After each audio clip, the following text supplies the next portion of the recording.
A very good afternoon to you and welcome back to Web TV. I am excited about the conversation I am about to have with Delphine TRAORÉ, the CEO of SanlamAllianz. And it's a leadership conversation.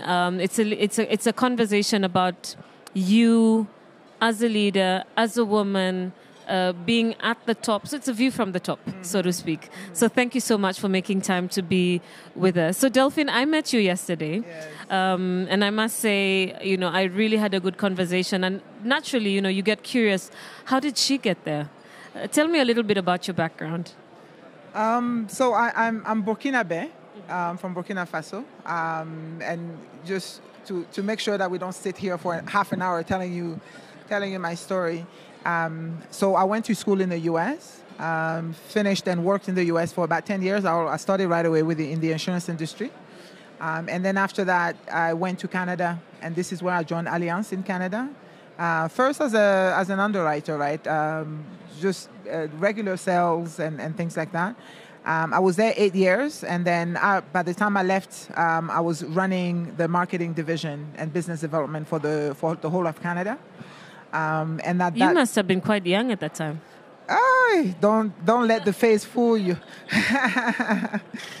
And then I was asked to take on a challenge, and I think this is what made the big shift in my career, where Allianz asked me to come to South Africa and run the insurance company for us in South Africa. I packed my family and moved to South Africa. And then I was in SA for about 8 years, when the group then again asked me to take on a wider role across Africa as CEO of Allianz Africa. I joined, moved to Abidjan at the time to manage that role. And then after that, we started the conversation. I took on as CEO of Allianz Africa later on. We started the discussion with Sanlam to partner and then to create this joint venture across Africa. And then once we closed the transaction in September of last year, then I took on the current role as CEO of the general insurance business. So as you were going about your studies in the U.S., did you ever see yourself getting to this place you're in today? Well, absolutely not. Because when they say, how did you organize yourself to get to the top? You don't organize yourself, right? There's one advice that was given to me by my boss at the time. I think her name is Celine Eng. She was an Asian, Singaporean woman who was my boss in Canada. And then one advice that she gave me one day was that you should not, because I asked her, how did you get to where you are? She's like, whatever work I have now, I do the best at the job that I have now. Because if you are so focused on thinking next step, then you don't do a good enough job that's been given to you today. So that's always been my mantra, right? Whatever opportunity I have, I give it 100%, and then the rest follows, hopefully. I love that. Focus on now. Give your best now. Yes. So how has it been, so far as a leader, as a woman in leadership, traversing the continent? Of course, and when we speak to women in leadership, there's always that balance you have to strike between, being a woman, being a leader. And I don't want to ask the question about balancing time and balancing family. Yes. No, I don't want to ask that. Yeah. Just the balance of the leadership issue as a woman leading a global Pan-African organization. How can you describe that? There's one thing that's been a consistent thing for me, and for most women, and I think sometimes we need to make sure that we remind ourselves that we are women. We have the empathy of a woman. We tend to be able to read people faster, and that's what's driven me. So I have to be honest, I don't always see myself, I'm a leader of this, or I'm running this organization. It's all about the people that are around me, the team that is around me, and then also my colleague, right?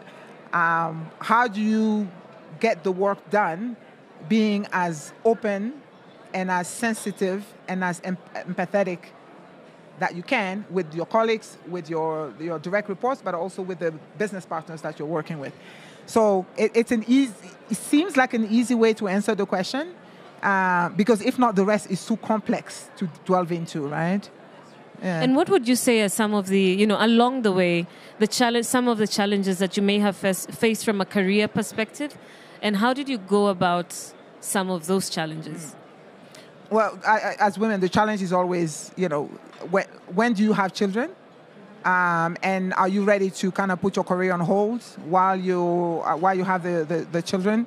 And this is something that we all manage in a different manner.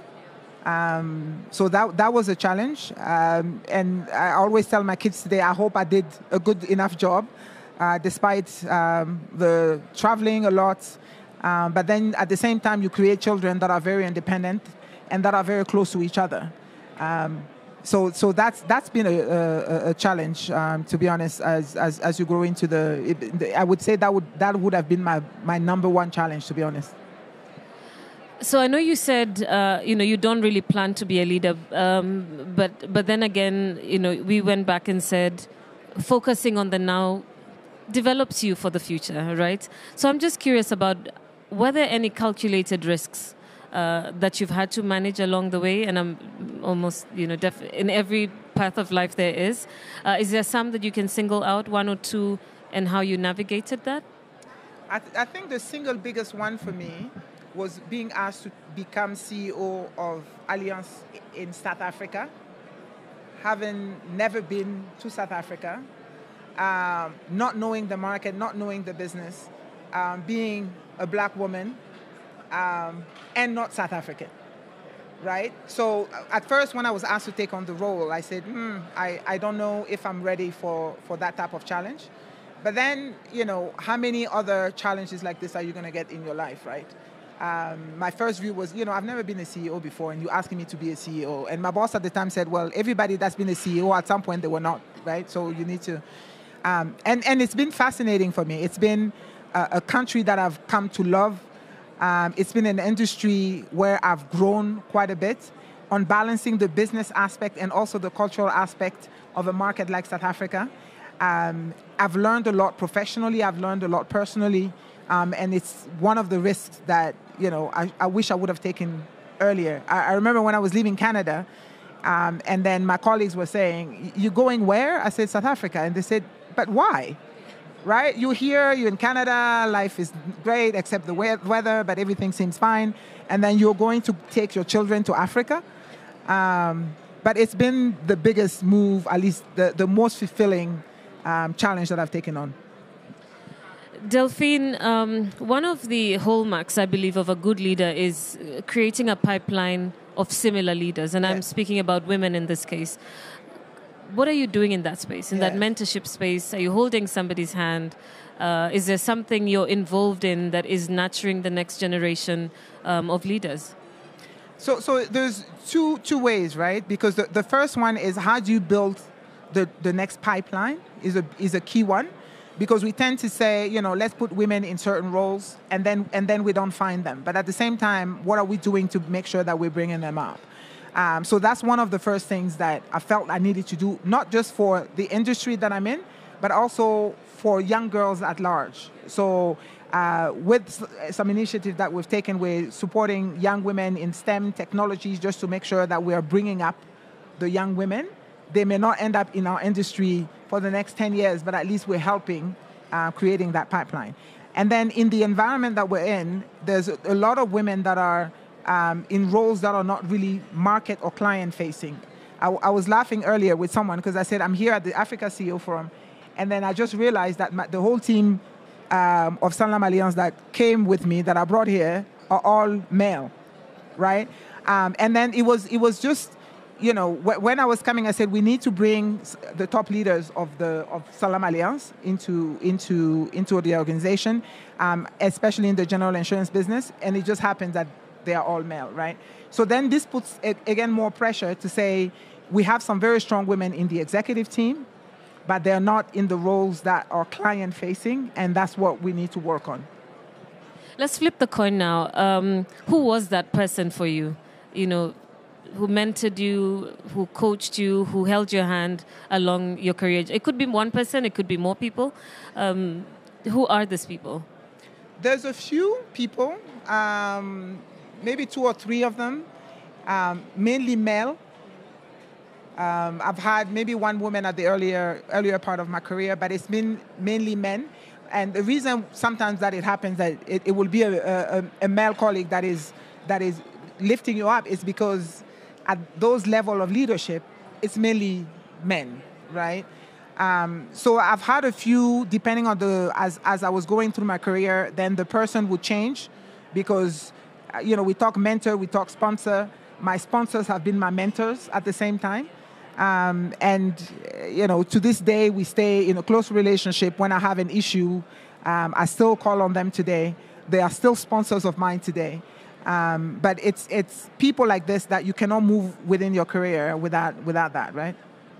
As we wind up, what advice do you have for, somebody who was where you were, either starting out in Canada or, just moving into Africa, or is in a space in their career where they need to move on to the next level, perhaps grab on a leadership role and is feeling like, maybe I don't feel too ready. What advice would you have for them?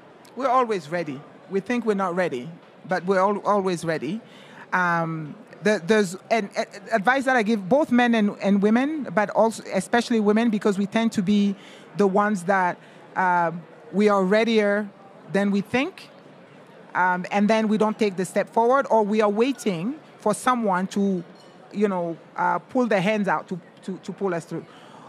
We talk in this CEO forum today about Africa being on the menu or at the table. Then it goes back to women. We need to be at the table. We're not always comfortable. We always have this doubt. They always talk about the imposter syndrome. We all have it. We all know. Even at my level, I still have it. But at some point, it's the key thing is, what do I have to lose, right, by raising my hand? Oh, I love that. What a way to end. What do I have to lose? And I'm still...